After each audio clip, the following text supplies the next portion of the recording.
Well, hello dear friends, it's myself again, Charlie, and just a quick snapshot there of a beautiful beach and lovely calm sea, nice sky, and even a little cat sitting there, nice and relaxed and very chilled on the window. Beautiful, beautiful day. And nothing but blue skies, not like in Ireland, nothing but blue skies. An old songwriter said, "Oh, I do like to be beside the seaside. Oh, I do like to be beside the sea." Friend, I wonder, could you say, is that a picture of your life today? Does your life look something like this picture? Nice and calm, blue sea, blue skies, nice beach, nice and chilled. Do you think it looks a bit like that? Or would you say it looks a little bit more like this? Oh, ship ahoy, man overboard. Oh, this will describe most of us, I'd say, wouldn't it? Rock and rolling, reeling all over the place. Sometimes we go like that, don't we, in life? Sometimes the boat goes that way. Sometimes the boat goes, woo, right down there. Okay. So, welcome aboard, friends. Just a quick chat with myself today. Thanks for tuning in. Yeah, so we have a lot of references to boats in the Bible. Noah was one man, if you know about Noah and the ark. And God commissioned him to build a boat for himself and his family.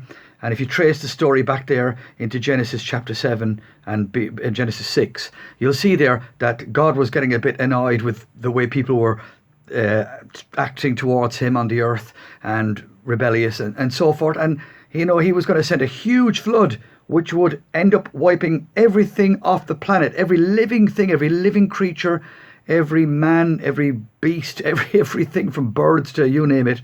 God was going to send this huge, huge flood. But he did choose Noah because he was one of the righteous people. He was the only man there that was God considered righteous. So he said, Noah, I want you to build an ark and keep yourself nice and safe with yourself and your family. And just to get some idea of what it might have looked like, that could be Noah there now. And there's his construction. He probably had a big beard, yeah.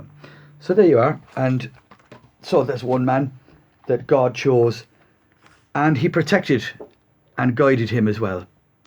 Now then, in Psalm 107, you hear about sailors crying out to God when they were shipwrecked at sea. Storms were coming. The ship was being rocking and rolling and reeling all over the place. And these guys shouted, "Please, Lord, save us." And he did. It says in Psalm 107 that everyone who shouted and called on the Lord was rescued by the Lord. And friend, that's what he will do for you today. He will give you wisdom for your life and for your situation. And he will calm the storm. And you'll see that as you develop a walk with him. All right. He hushed the sea. He stilled the storm. He did it then, and he can do it for you today.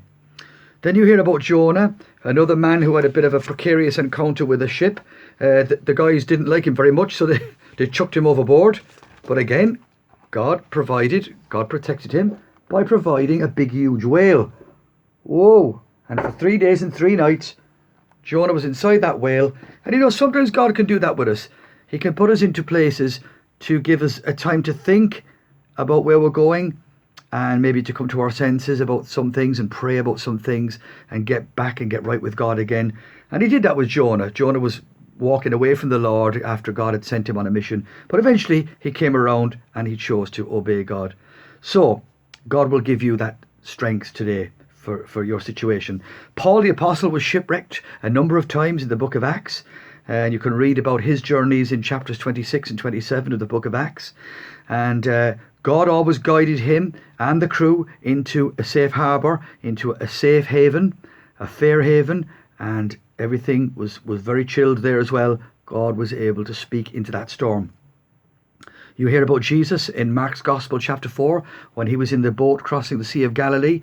The disciples were panicking and, "Ooh, help, help, help." And Jesus was very relaxed and asleep even. And of course they couldn't understand that at all. And they were saying, "What's going on here?" And they came around and they said, "Save us, we'll all be drowned, Master." And Jesus stood up and Jesus spoke to the wind and the sea and he said, "Peace, be still." And the wind stopped blowing and the sea became calm and still. And the disciples were amazed. Jesus asked them, "Why were you afraid? Don't you trust in me?" And that's a heck of a storm too, isn't it? So God was always there in all these situations on these different boats. providing, protecting his people. And you know what?